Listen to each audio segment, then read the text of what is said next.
Ce matin, je suis content parce que simplement, je voudrais simplement, dans ce que je vais vous apporter, ça va confirmer un peu que dans le domaine de la guérison, il n'y a pas toujours la guérison instantanée. On le voit dans la Bible. Et ce qui ne veut pas dire que parce que la guérison n'est pas instantanée, qu'elle n'est pas en train de se produire. Il y a un voisin, elle est en train de se produire. Vous m'entendez? C'est bien parce que c'est dans le message. Donc, je voudrais encourager des personnes par rapport à ça, parce qu'on voudrait toujours que... Mais on va voir quelques clés encore ce matin qui va nous permettre de comprendre tout ça.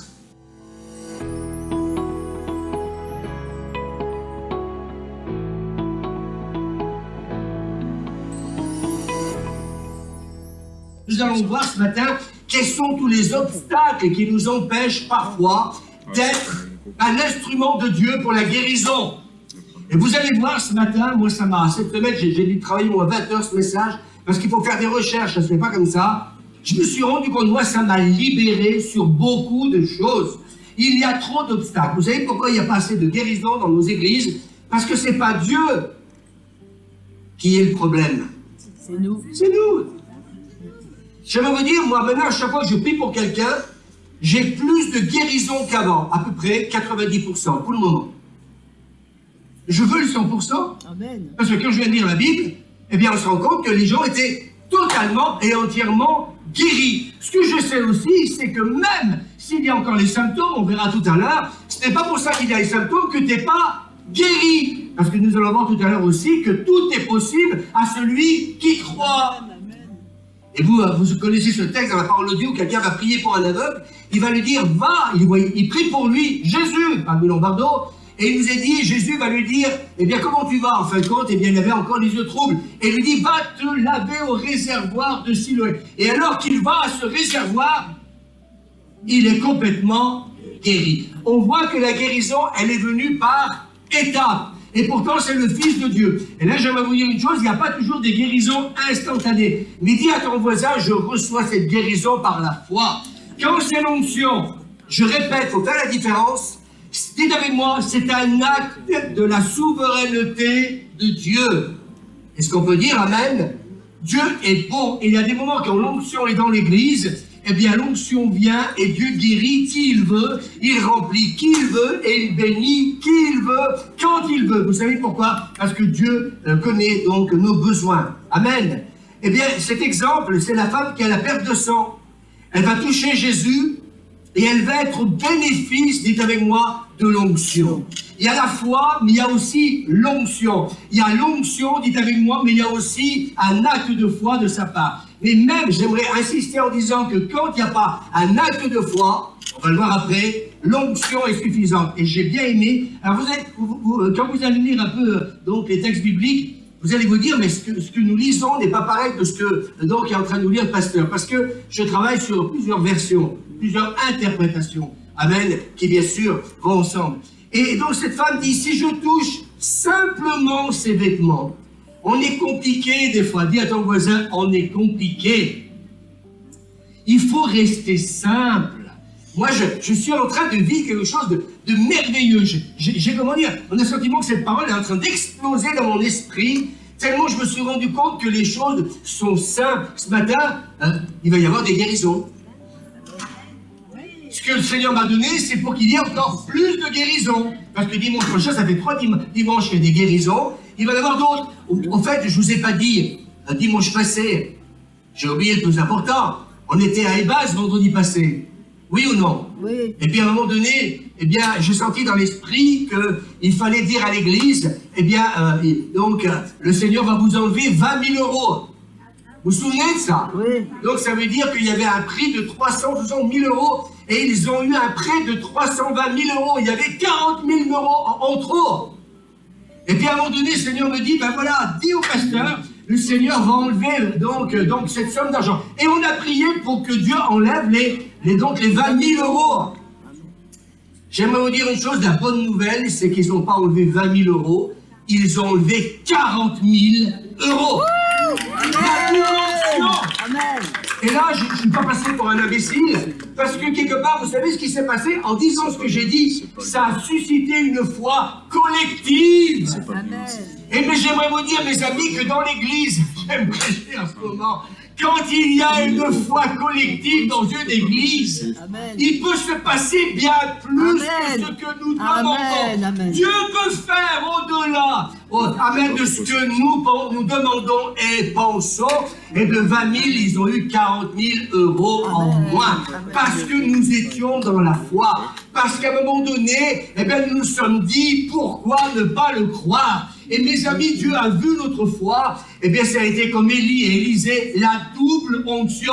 Amen. Élie a eu l'onction, Élisée a demandé la double onction. Je voudrais vous dire ce matin, demandez plus l'onction à Dieu, demandez la double et la triple onction.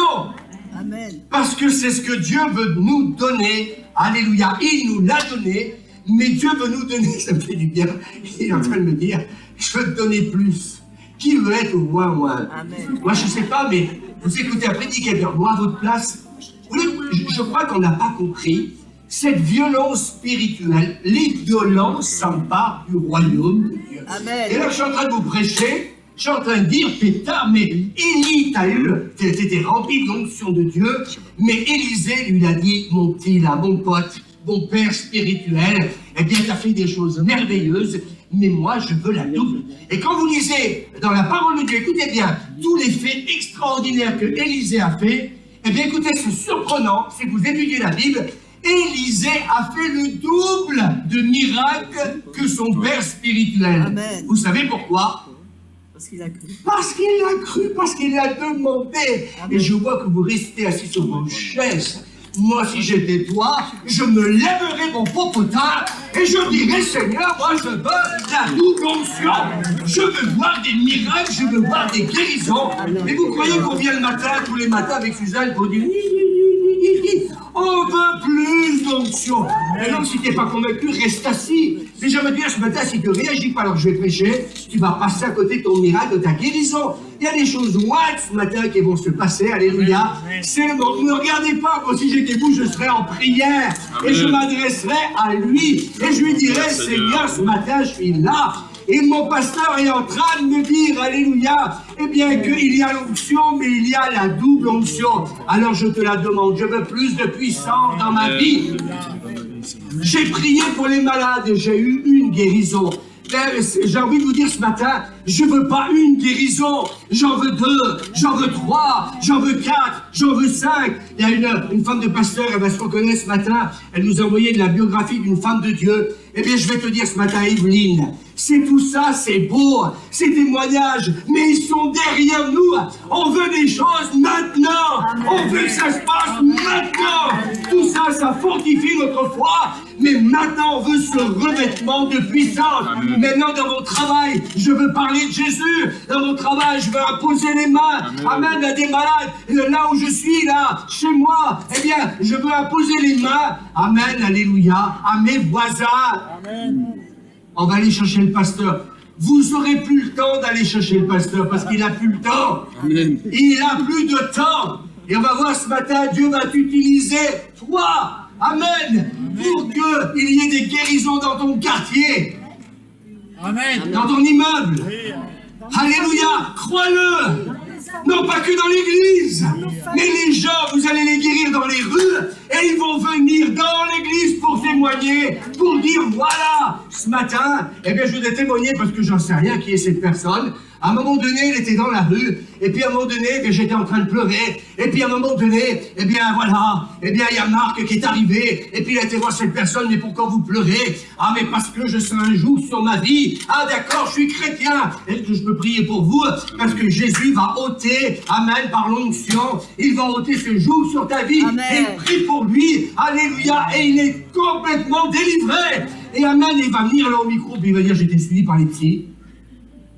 J'étais en pleine dépression, j'étais malheureux, et le psychiatre me suivait, et puis là ce matin je viens témoigner, parce que depuis que Marc il a prié pour moi, Amen.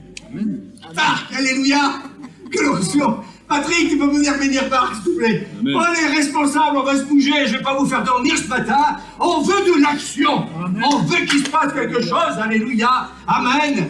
Et puis moi je vais vous dire, et puis il va témoigner en disant, j'étais dans la dépression, j'avais un joug sur ma vie, sur mes épaules, et je sais pas, depuis que ce garçon il a prié pour moi, je suis entièrement délivré. Amen. Le psy, il est venu me voir, enfin j'étais voir le psychiatre, c'est lui qui donne les médicaments. Il a complètement changé, le traitement. De 100%, c'est passé à 0%. Je me sens bien maintenant. Je suis plus sous l'effet de ces médicaments. Je sais pas, je suis en train de dire des choses qui me parlent. Moi, je le crois. Est-ce qu'on peut dire Amen? Amen. Est-ce que vous le croyez avec moi? Et elle dit, Jésus de conscience. Donc, elle dit, si je touche simplement ces vêtements, je serai guéri. Amen. Et pour être guéri, c'est de l'être assis aussi, pour nous ce soir. Et donc, elle dit, si je peux simplement, j'aime cette version, simple. Faut être simple. Dis à ton voisin, je veux recevoir ma guérison simplement. Est-ce qu'on peut dire Amen? Elle dit, je serai guéri. Écoutez bien, Jésus eut conscience qu'une force était sortie de lui. Quand vous priez pour quelqu'un, ceux qui sont habitués, vous sentez des fois la puissance de Dieu qui est là. Et puis des fois, vous priez pour quelqu'un, la puissance de Dieu vient sur la personne, et puis par la grâce de Dieu, comme un boomerang, elle revient sur vous. Ça vous arrive, ça? Moi, ça m'arrive assez souvent. Et il dit, qui a touché mes vêtements? Et là, j'aime beaucoup cette version, celle que vous allez voir. Eh bien, moi, je préfère mieux celle-là. Ses disciples lui répondirent, tu vois que cette foule te presse. C'est marqué quoi, là? Dont est connu Tu vois la foule qui te presse, tu dis, qui m'a touché? Et il regardait autour de lui pour voir celle qui avait fait. Et là, cette version dit, ses disciples lui répondirent, tu vois que cette foule te presse de tous côtés. Écoutez bien, là, c'est ça qui a fait la différence. Pourquoi elle a été guérie et les autres n'ont pas été guéris? C'est intéressant. Alors quelqu'un va me dire, mais parce que cette femme, elle a touché Jésus. Et dans cette version, c'est marqué, tu vois que cette foule te presse de tous côtés, se frotte contre toi. Mais par contre, quand vous lisez le texte, il n'est parlé que d'un miracle. C'est vrai. Donc ça veut dire que cette femme, elle s'approche de Jésus simplement. Je voudrais dire à l'église, aux internautes, écoutez, je parle sous l'onction ce matin, je vais faire mon courage, c'est en train de monter les taux tous les dimanches. Je suis en train de vous dire ce matin, simplement, votre guérison ne venez pas constipée quand vous demandez la prière. Oh, je vais aller demander la prière. C'est pas une marche funèbre. Quand tu viens demander la prière de guérison, alléluia, je cours, je saute, parce que je sais que quand ils vont m'imposer les mains, est-ce que vous comprenez la démarche?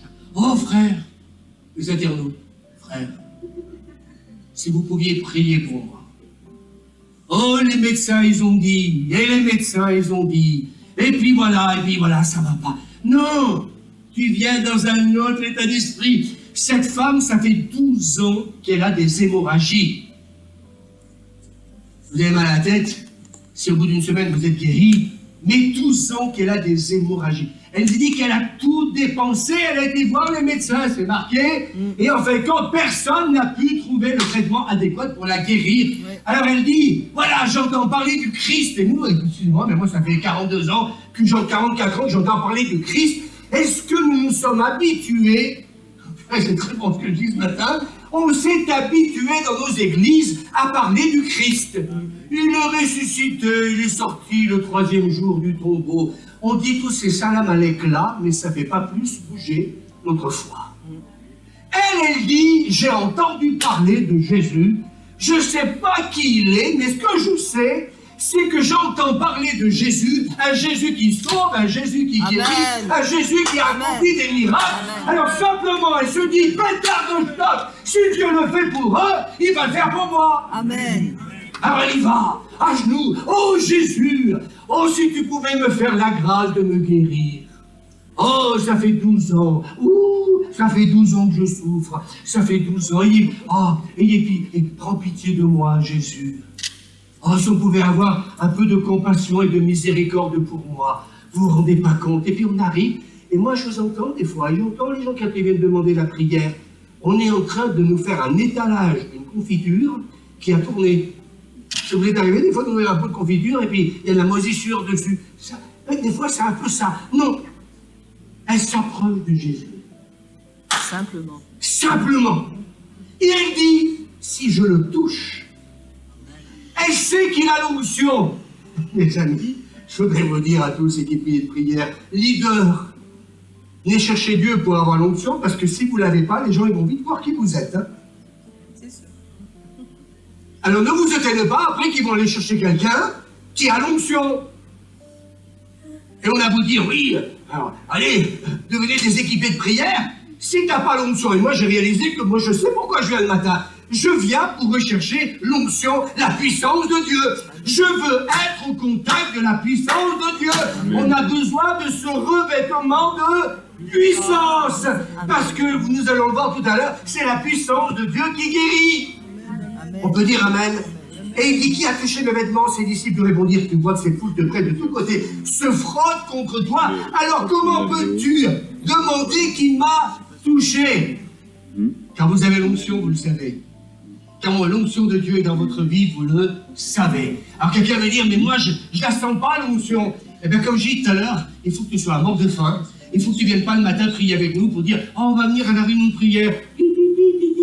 Moi je ne prie plus pour titi. Je prie Seigneur pour que le revêtement de puissance, pour que cette puissance de Dieu soit de plus en plus encore manifeste dans ma vie. Parce que je ne veux pas voir le malade repartir malade, parce que je ne veux pas voir les gens qui sont sous emprise, donc du diable, eh bien encore être sous l'oppression du malin. Moi je veux dire ce matin, il y a un défi qu'il nous faut relever. Il y a une percée que nous devons obtenir. Mes amis, ce n'est pas toujours en restant assis sur une chaise, mais il faut, mes amis, se lever et dire, Seigneur, j'ai besoin de ce revêtement de puissance. Élie, tu t'en vas, il y a le manteau qui tombe par terre, eh bien moi je veux la double. Amen. Je veux la double. Qui veut la double? Amen. Relève-toi encore comme un mort de faim. Si tu as envie de te lever, les internautes, si tu es dans ta salle à manger où tu es, j'en sais rien, eh bien si tu es sur ton divan, lève-toi et dis Seigneur, je veux la double. On en a marre de voir les malades, on en a marre de voir les gens qui sont dans cette situation, eh bien on ne veut plus voir. Amen. Chers amis, on a tous besoin d'un médecin, d'un kiné, d'un banquier, d'un charpentier, d'un avocat, d'un psychologue, d'un comptable et pourquoi pas d'un homme d'église. Cela se faisait non seulement par le passé, mais se pratique également aujourd'hui. Si vous souhaitez prendre contact avec nous, un téléphone, le 09 53 61 77 96 ou pourquoi pas sur rendez-vous, lieu la Cité de Lumière, l'adresse le 46 rue du Faubourg Sermoran à Voiron